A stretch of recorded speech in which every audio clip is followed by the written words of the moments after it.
Okay, so at long last, we're looking now at 271, Reish Ayin Aleph, which the Alter Rebbe titles Laws Pertaining to the Recitation of Kiddush over Wine. So these are all the laws that we've derived from the Gemara we've been learning here in Psachim. The 6 or so pages, which go back and forth between Kiddush and Havdalah, primarily about Kiddush.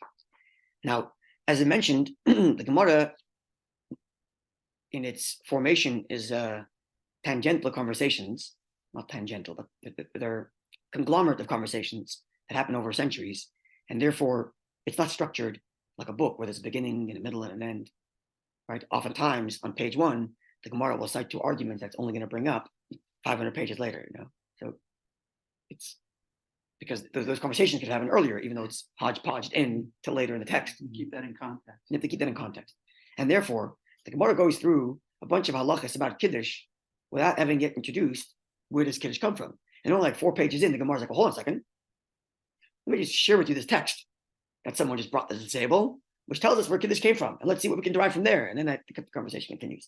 But when the Alter Rebbe is going to structure it, whereas a singular person writing a book, trying to organize all this information, of course he's going to start off with, where does Kiddush come from? So it's going to be structured in a way that a book would be structured rather than the way the Gemara was structured. Yeah. Well, besides for just doing the Gemara, he also has to do that for all the generations of halacha commentary from the Gemara's time till his day, primarily from the Shulchan Aruch onward, because a lot of the work was already done by Rambam and then by Torah and then by Shulchan Aruch. But there's little commentaries that come afterward that he has to incorporate. And as we discussed a number of times, the Alter Rebbe also adds giving backgrounds as opposed to just final law ruling, which is the primary real work of the Alter Rebbe's Shulchan Aruch, is giving background to everything, not just the final rulings. Okay. Does the Aruch Shulchan give the same comment? The Aruch HaShulchan, his Shulchan Aruch is actually structured similar to the Alter Rebbe's, with backgrounds and I've mentioned a few times. I think it's an underused work, and primarily because contemporary to the Aruch HaShulchan was also the Mishnah Berurah, and the Mishnah Berurah became much more popular. Well, that was in the 30s. Eh? In similar time. He died in the 30s. They lived in a similar time. The Aruch HaShulchan and the Mishnah Berurah, in different towns. We had them in one of our other discussions. 2 different towns, but overlapped in time. Yeah, he died in 1933. Yeah, somewhere there. One is in Radin, and the other one is in Cohen or Katz, or one is in not in Slobodka. Slobodka maybe. Sorry. What was his name? Yaakov Yisrael, right? Yaakov Yisrael Katz. Katz. Okay. So it says out there, Siman Reish Ayin Aleph, section 271, Dinei Kiddush al Yayin, laws of a Kiddush that's recited over wine, Boil Lamitzifim, and it contains 30 halachas, 30 sections. Why are you laughing before we ever started yet? Leave it to the truth. Okay. Mitzvahs aseh min haTorah, it's a biblical commandment. L'kadesh es yom haShabbos b'dvarim, to verbally sanctify the Shabbos.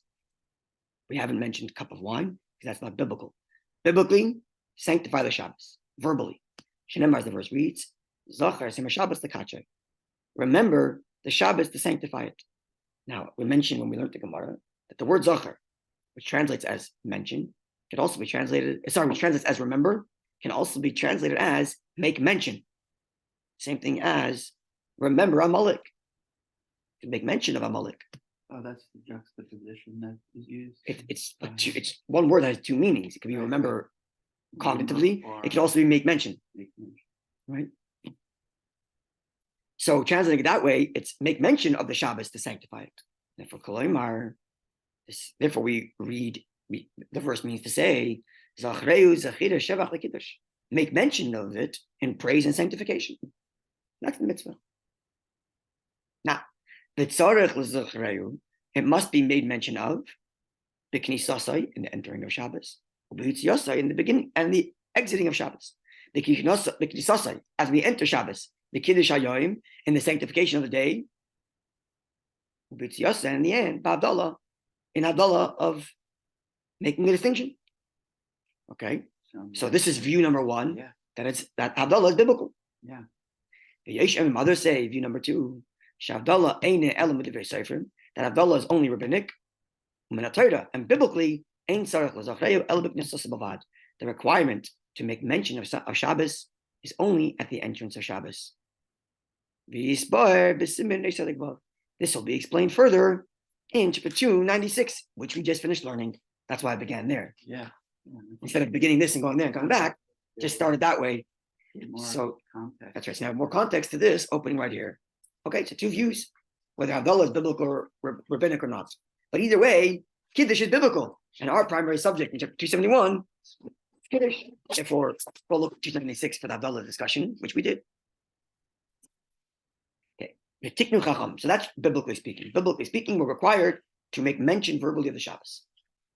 Tiknu Chachamim, our sages established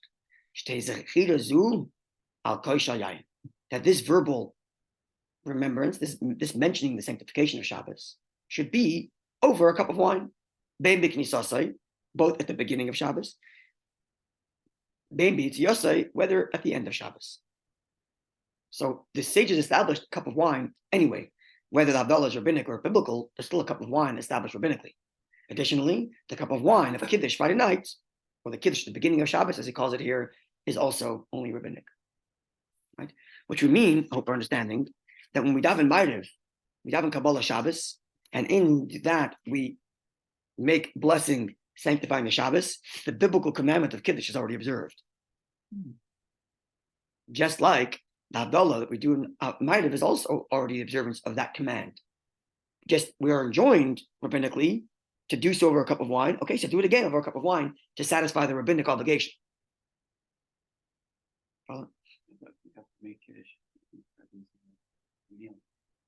That's part of the rabbinic obligation for Kiddush, associated with the cup of wine. But the biblical verbalization of Kiddush is simply just that. Yeah. So, which means it's Kiddush, at least in its pure sense, is equally biblically mandated as benching. Most brachas are not biblical in nature. Most brachas are rabbinic. The biblical commandment is to dawn tefillin. And our sages enacted, like everything else in the world, to thank Hashem before you do anything. Thank Hashem before you drink a cup of water. Thank Hashem before you do a mitzvah. That's rabbinic. But here, there's an added element. If there's a biblical nature to this mitzvah, to sanctify Shabbos, just as there's a mitzvah to thank Hashem for food after eating. Right? There might be opinions, there are other brachas that are biblical, maybe even Berachas HaTorah, but we'll leave that alone for now. Okay. Now, so considering that Hashem says, sanctify the Shabbos, make it holy, right? So, and the primary, well, both opinions are that the commandment here is, as you enter the Shabbos, declare its sanctity. Therefore, mitzvah and amufchar, the most optimum manner to fulfill the mitzvah will be to sanctify the Shabbos, to make Kiddush as soon as possible, closest to the beginning of Shabbos, to truly sanctify it as you're entering. So the earlier the better. Right? Following? You're saying you fulfill the mitzvah of Kiddush in shul? In your daven? Yeah. We're going to see that, but yeah, in your text of davening, yeah. So then let's say you come home then and then making it for only women. You're doing it for yourself too. You're doing it for your obligation to do it over wine. Because you have a rabbinic obligation to do it over wine. That's rabbinic. So, you're still allowed to make the bracha for rabbinic purposes. Yeah? Okay? Now, even though you already left shul while it's still daytime, so you took Shabbos in early, and you daven Ma'ariv early, still, yesh le kaddish miyad. You can still make Kiddush right away. Because he added to the holy, making it spill over into the mundane Friday by taking Shabbos in early. It's like Shabbos. This for you then is the entering of Shabbos. Yesh le kaddish miyad, and therefore the enjoyment that Kiddush be declared as soon as possible at the beginning of Shabbos is upon him, even though for everybody else in the world, Shabbos hasn't started yet. Because the sun hasn't set. And therefore, and additionally, after his kiddush, he must eat his meal right away. So that his kiddush should be in the place of the meal. We learned at great length the whole chapter there discussing the laws of kiddush in the place of a meal. Chapter 273, which we learned. Now, what happens if I'm not ready to eat just yet? So should I make kiddush right now in order to fulfill the mandate that kiddush be done as early as possible? Or do I wait till I'm ready to eat to fulfill the obligation to make kiddush in the place of my meal? I'm not ready to eat yet.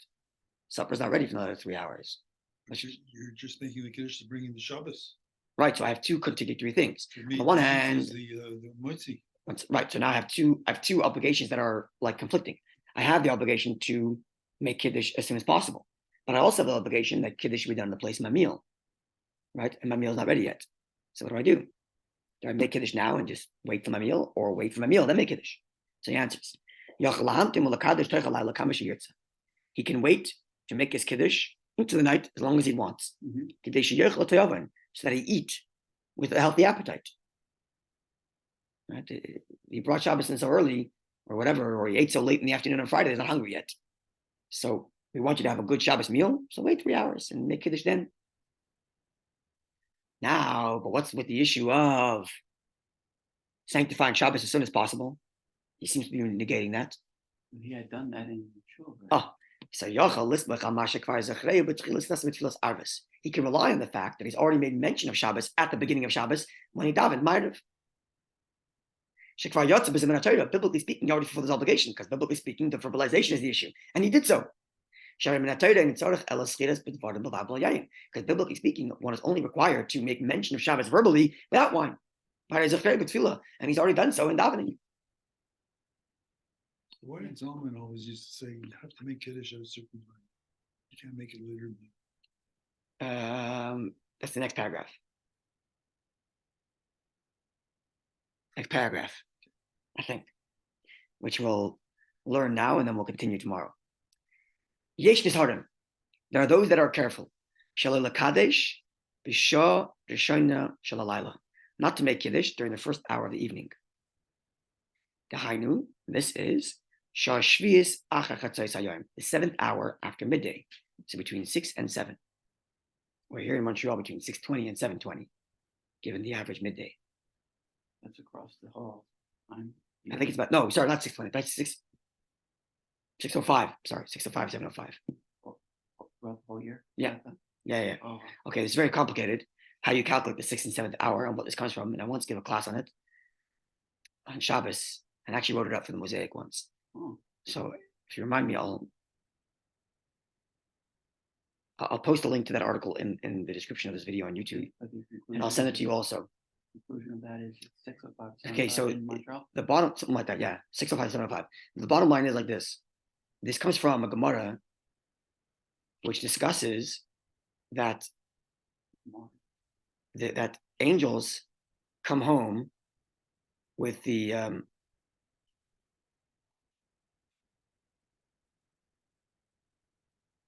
okay, let's keep on reading here. So he shouldn't make kiddush during the 7th hour. Let's just say between 6 and 7. Either do it earlier, before 6, or after that hour. Because that hour, the dominant celestial sphere is Mars. Samael Moshe Alav. And the negative angel presides over Mars, which is now dominant during that hour. And then we'll make kiddush then. So to explain briefly, and remember I'll send the article, which has all the sources and all the details, but the overarching thing is like this. The Gemara says that the way Hashem set the system up is that every hour, another one of 7 planets has dominant force on the flow of divine energy into this world. And each hour, starting from when God first created the stars and the heavens and the moon, every hour is another one of those 7 things. So it's in a rotation of every 7 hours. Now, following that calculation, if the 7th hour is Mars. Now, considering that Mars is a negative divine energy. The Gemara there discusses good angels and bad angels, and which is associated with these things. And the bottom line is, considering that this is a negative hour, we'd rather that these angels, the negative angel, Samael, described here, not answer Amen to our Kiddush. And if we wait for the next hour, in which there's a positive angel, and that should answer Amen to our Kiddush. There are those that are scrupulous about this, there are those that are not. And it would seem from the sources of our Rebbes that one should be careful about this, and therefore not to make Kiddush between 6 and 7. So you'll often hear Zalman say, God, you have to finish Ma'ariv quickly because otherwise you'll be waiting an hour to make Kiddush. Because if it's 5:30 now, you got to run up and make Kiddush before 6 o'clock. If you miss it, you'll be waiting a whole hour till start Kiddush. So better do it earlier. Huh? Now, again, that's what I said yesterday. The mitzvah of Abbas Yisrael is biblical. Sure. This is one opinion and somewhat customary. So to enforce your personal stringencies upon another is a violation of the biblical commandment of Abbas Yisrael. Yeah? So it's discussed elsewhere in the Shulchan Aruch. It's only mentioned briefly here. And again, I'm going to put that article here in more details, but I'll share with you. Everyone's explained, how is it that Yaakov was allowed to marry sisters? I mentioned this ever. How is it Yaakov allowed to marry sisters? There's lots of discussion in the commentaries about this, but this is the Rebbe's input into this conversation. The halacha is a person allowed to marry 2 sisters. So how is he allowed to? It's explained to the Rebbe like this. Based on Rashi, the commandment, the prohibition against marrying sisters only starts at Matan Torah, when the Torah is given, years after Yaakov passes away. Now, the fact that Yaakov is keeping all the mitzvahs of Torah is a stringency he's taken upon himself. It's not obligatory because Torah wasn't given yet. It's a stringency. He decided he's going to keep all of Torah. He knew the Torah. Sorry? He knew the Torah before. That's right. But he's not biblically obligated to fulfill anything because Torah wasn't given yet. It's a stringency he's taken upon himself. It was given to him. Sorry? It was given to him. Not yet. Sinai wasn't given. But he knew it. Okay, so he knew it. Abraham knew it too. He knew it. That's beautiful because they lived in spiritual realms and able to learn Torah. But Torah was never given as a commandment. Jews were never commanded to observe Torah yet. It was on a voluntary basis. It was a voluntary, they decided to keep Torah. Now, he voluntarily decided to keep Torah. When he was tricked into marrying Rachel, but he gave his word earlier to marry Leah, he had an actual obligation to keep his word. So he could not, argues the Rebbe, use his voluntary commitment to be stringent on someone else's account and make her lose out on what she was expecting. And therefore, the mitzvah of the commandment that he has to keep his word and to treat others nicely, i.e. Leah, overrides his voluntary decision to be more stringent and keep all of Torah. And thus, he violated his personal voluntary stringency in favor of love your fellow Jew, a poor woman who was promised a marriage. Leah. Right. He didn't enforce a strict letter of the law On someone else. someone else. On himself, yes, not on someone else. Exactly. Right. Same here. I would apply the same standard here. It's an important thing to observe this and to not make Kiddush between the 6th and 7th hour. But keeping your family together, and obviously Israel is a biblical command. And don't take this and use it to destroy your family until, no, we're not making Kiddush for another hour and everybody's upset. Right. Calm down. Yeah, notwithstanding the fact that perhaps on your own, one should be careful not to make Kiddush between these hours. Okay, then there are the Alter Rebbe adds, it's already been explained. We just mentioned earlier, and in general, a person should make Kiddush as soon as possible. So bring Shabbos early and make Kiddush well before 6. Make it 5 o'clock, 5:30. What's the difference? Even if it's daytime, because you're taking Shabbos in early. Okay, so stopping here. So far, what do we learn? The nature of the biblical command to recite Kiddush verbally versus the rabbinic command to recite Kiddush on the wine. Another rabbinic command that Kiddush be done right by the meal. And therefore, if your meal is not ready for a little while, make Kiddush later, because the biblical command to recite Kiddush you've done in your davening. Okay? And therefore, your rabbinic command to make Kiddush on a cup of wine, along with the other rabbinic command that Kiddush be in the place of your meal, can be delayed till your meal is ready. And that way you eat with full appetite instead of eating when you're already full from your lunch that was a few hours ago, whatever it is. Okay. Further laws on the Kiddush, God willing, tomorrow. Wonderful day, Yidden.